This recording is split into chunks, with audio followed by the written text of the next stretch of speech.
siguro umabot na siya ng mga 1 buwan na nakahiga. Oh.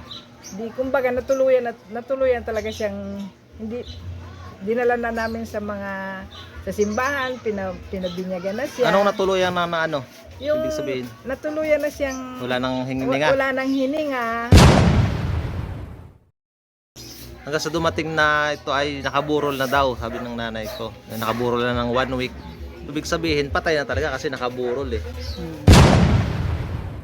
Ibig sabihin, ito, siya namatay na. Tapos, Magitan lang. sa pamagitan ng panalangin muli na buhay. Oo.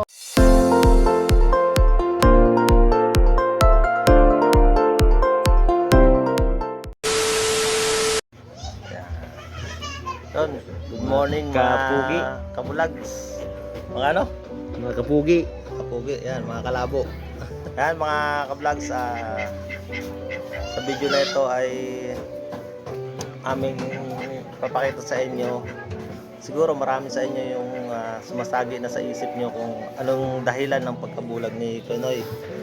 Yan, kung anong nangyari dyan. So, marahil ay meron sa inyong tanong, sa inyong mga isip na minsan lang sumagi na ano nga ba nangyari dyan sa mata ni Konoy, kung bakit siya nabulag. Tingnan ko na tingin. Yung isang mata niya, ayun po yung mata ni Konoy. Ito po, makikita nyo, ito may puti na yung mata niya. Ayan, may puti na. Yan po totally, ano na po talaga yan, totally blind na. Ibig sabihin, wala, hindi na po nakakita talaga yan. Ayan po. Nakaya mo Konoy. Oh, ayan. Yung itim niya naging puti na. So, ito naman sa kabila. Yan, medyo ano pa po yan. Nakakita pa rin. Yun nga lang po ay medyo ano na to. Medyo malabo na dahil parang kumbaga nasa mga 70 to 80% na lang yung nakakita dyan sa mata na to kabila. Ito totally bulag na. Ito malabo. Ayan, malabo. Ayan. Kaya nga po yung page namin, kanyang page ay pinangalanan ko ng mga kabulag at saka mga kalabo dahil ito bulag, ito malabo. Ayan, para si Konoy malabo kausap. O ayan, ang kwento kasi dito sa akin ng nanay ko, sabi niya ito daw ay ano, bata pa siya nagkasakit, tapos pumutok daw itong mata niya, pumutok yan, mata niya na yan. So ayan, tatanungin natin mamaya si mama at interviewin natin siya kung ano talaga nangyari dyan. Mas maliwanag na siya na lang yung mag-explain sa atin. Ayan. Tawagin ko lang po yung aming nanay. A few moments later. Ayan mga ka-vlogs, mas maganda na mag-explain sa atin si mama. Tatanungin natin siya kung ano talaga nangyari dyan sa mata ni Konoy, kung bakit siya nabulag, bakit siya nagkaganyan. So andito yung nanay ko, busy sa pamimitas sa kanyang garden. Ayan. Pamimitas ng panggulay. Ma, ito muna. Interviewin kita. Doon ko kay Konoy. Mamaya na yan. Busy siya sa mga ka-vlogs. Busy sa pamimitas ng sa kanyang garden. Tataba nung nyo, spinach, pulitis, yan ang tawagin. Dito lang po yan sa gilid-gilid yung kanyang tanim. Sa mga mga lagayan ng mga styro, planggana. Pag may gugulayin, may pitas lang sa dyan. Panghalo sa mga mga isda, yan, mga panggisa-gisa. Tara na ma. Ayan ma, interviewin kita about dyan sa ni Konoy, kung bakit nabulag yan. So ayan ito po yung nanay ko, siya na lang po yung mag-explain sa atin para malinaw. Kasi siya lang po yung nakakalam ng ano niyan, ng pangyayari kung bakit siya nabulag. So yan, ano ma, yung unang tanong, ano ba yung talagang dahilan nangyari diyan? Ano yung dahilan kung bakit siya nabulag? Ay siya noon, bagong anak ko, normal po siya nung pinanganak ko, wala siyang diferensya. Tapos nung pagdating po ng 4 na buwan, siya po ay MBL ba yun? Sukatae. Sukatae. Sukatae siya. Tapos dinala po namin sa doktor, ay hindi pa rin siya gumaling. Nilabas po namin sa hospital. Hanggang siya po ay umabot ng mga ilang linggo. Umano na po yung kanyang mata, hindi na po siya pumutok na po itong isa, yung isa nakakakita pa po ng niya, no? Pero natatabunan lang po siya ng parang ulap. Tapos yung nung lumipat na po kami dun sa nanay, sa nanay ko, sa lola ko, fiesta po dun sa Bansol sa Mindoro. Hindi na, pinagamot po namin yan sa Resaring pagamot na po. May mga paalbularyo pa noon kasi hindi pa po ako Christian noon. Ngayon, So tanong ko muna ma, anong pinakang naging sakit niya talaga? wala siya, kundi sukatae lang. Sukatae lang. Yun lang talaga. Tapos yun nga, siguro umabot na siya ng mga 1 buwan na nakahiga. Kumbaga natuluyan talaga siyang dinala na namin sa simbahan, pinabinyagan na siya. Anong natuluyan na ano? Yung Ibig sabihin? Natuluyan na siyang Wala nang hininga? Wala nang hininga. Na 1 linggo po siya na wala na siyang hininga. Kasi masasabi ko po na walang hininga kasi ang katawan po niya sa edad niya na 4 na buwan, wala na po siyang, hindi na po siya gumagalaw, tsaka ang kulay po niya ay violet na, tapos may mga langgam na mga mata, ang buwit. Bali 4 na buwan siyang 4 na buwan. Tapos yung nga sabi po nila, bakit daw hindi ko pinabalsamo? So bakit pa ibig sabihin kumbaga wala na siyang buhay talaga, ibig sabihin patay na. Wala na siyang mga pulso, hawakan ko yung lahat ng niya, wala na siyang pulso. As in wala na talaga. Kasi matigas na siya So, ibig sabihin nakaburol na yan. Oo, kumbaga nakaburol na siya. So mga ilang araw? 1 linggo. 1 linggo. 1 linggo siya. Di ba yung dibdib niya, init kayo dati? Malamig na ang buo niyang katawan, saka violet na siya ang kulay niya. Saka straight na ang katawan niya, hindi na natutupik-tupik. Ganun. Tapos yung So ibig sabihin siya nakaburol na siya na 1 linggo. Oo. So yung mata niya, anong nangyari diyan? Bakit nabulag? So anong nangyari? Hindi na maka-close yung mata niya, makakisap-kisap kasi wala na nga siyang wala na siyang buhay.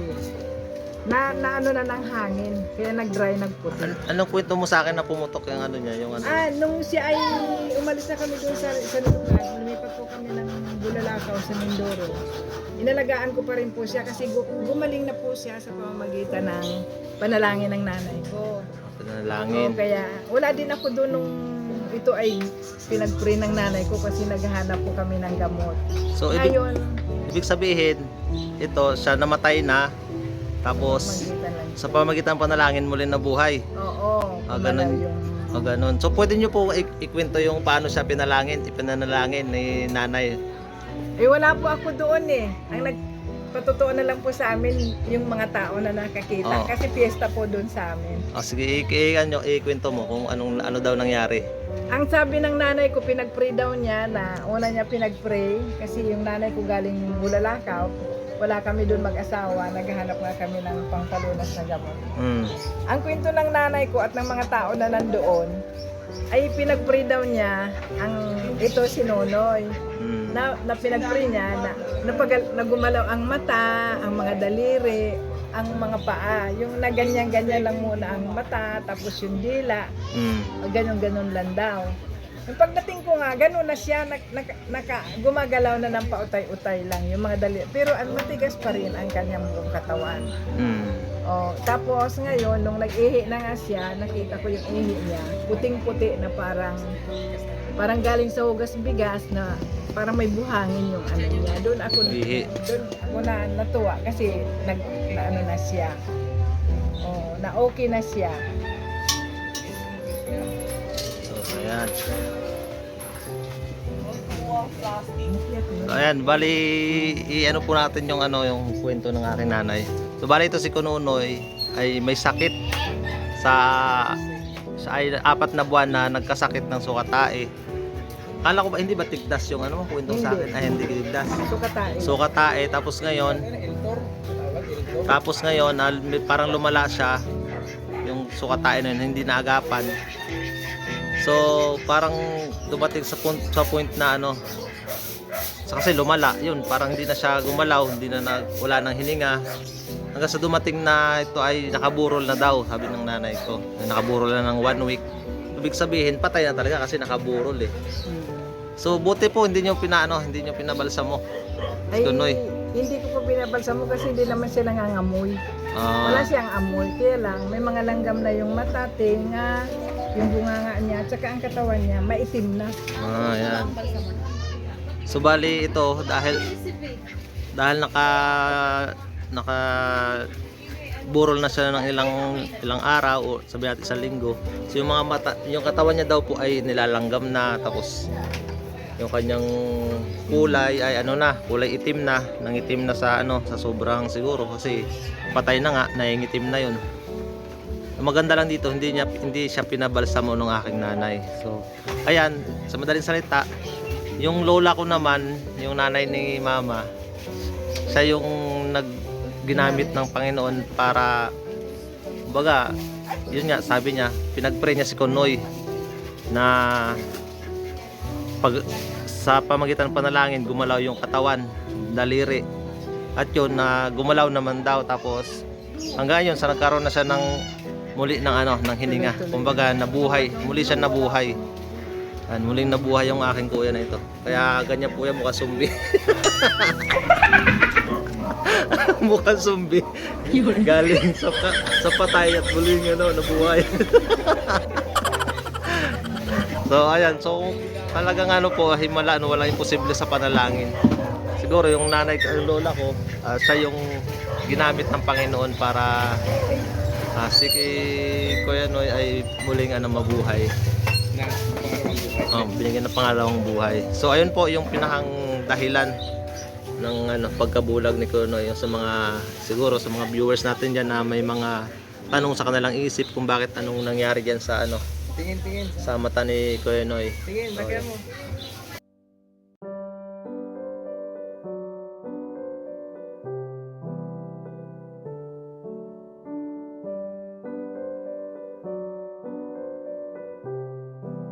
At ito pa may isa pa akong tanong kasi ito pong ni Kuya Noy na to, itong ilong niya na to, yan. Parang yung yung walang buto siya, parang yung alam niyo po yung nagtitinda ng pandesal, yung yung horn, yan, pag pinindot niyo po yan, parang gano'n. Parang gano'n. Paano nangyari diyan, ma? Wala, ganyan lang. Ganyan. Sino nagkwento sa akin noon na di ba siya ng kalabaw? Wala. Tapos ito napakan ng kalabaw. Hindi, kung napakan ng kalabaw yan, bibubog yan. Sinipa-sipa na siya ng kalabaw. Pero ikaw rin nata nagkwento nun eh. Hindi. Hindi ba? Hindi. Joke lang yun, joke. Joke lang. Hindi, talaga siya ng kalabaw noon, kaya edad na siya ng 1 taon. Oo. Natalunan siya, nasa gitna siya sa... Natalunan ng kalabaw. Nakaupo siya doon sa may tabing ilog. Tapos, nalaktangan siya ng 4 na paa ng kalabaw. Nasa gitna siya. So maraming blessing ang ginawa ni Lord. Ito po yun yung niya. Wala talagang buto yan. Kung sa atin, kung pipindutin niyo po ating ilong, ito may buto. Itong kanya, wala po talaga.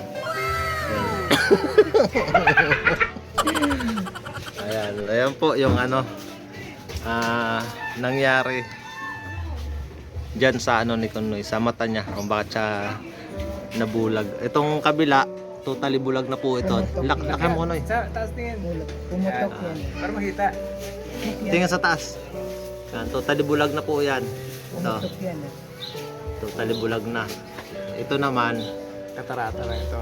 Hindi. nakakita pa siya pero mas sa mga 70 to 80% na lang. Dito. Ibig sabihin malabo ito. Kaya nakapaglakad pa po siya. Ibig sabihin yan, ito talagang bulag at ito malabo. Kaya nga mga kabulag at saka mga kalabo. Yan. So ayun po yung ating ngayon video sa araw na ito. Ayan.